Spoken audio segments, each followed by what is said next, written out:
Lee joins us live in Green Bay with more. Good morning, Pauline. Good morning, Pete and Rachel. Good morning, everyone. Well, as you can see, I'm still bundled up in all of my layers because I just came inside and I'm actually still feeling a little cold.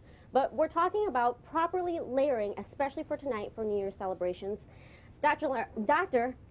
Ann Free is here with me from Purveya Health.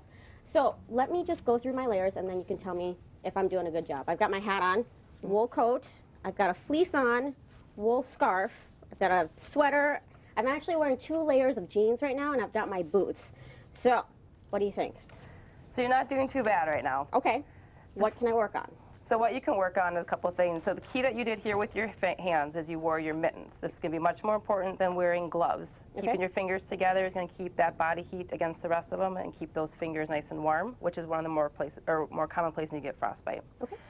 Wearing your hat is also important. You lose heat from your head. But the important thing is too also to cover your ears.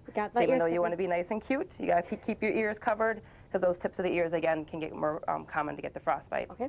The scarf is also very important for keeping the neck warm, but also because you can pull it above your nose and your cheek areas, which again are going to be the more susceptible to cold. Okay. Layers are also going to be key because especially if you're going to be in and out, going to different places, if it's tonight or even just in between your work and stuff, you want to be able to layer up so when you go outside you're going to be nice and warm, but when you come in you can then shed the layers depending on how where your temperature is at that point. So now tonight, New Year's Eve, lots of people like to get dressed up, dresses, high heels, especially for women.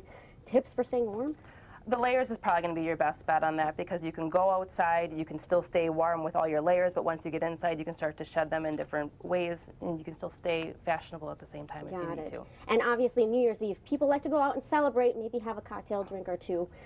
What can that do to people? Alcohol is actually a very dangerous thing when you're outside and it's cold. Alcohol actually will decrease your core temperature, and so you will actually be more susceptible to getting hypothermia or lowering your body temperature in general. So even though you feel nice and toasty after you've had a drink or two, it's actually a very false perception. You'll get colder a lot faster. All right, thanks, doctor. So we're going to actually look at some signs of frostbite and things like that. Coming up in the next hour, you won't want to miss it. Rachel and Pete. All right, we got to keep each other safe tonight. Thanks, Pauline.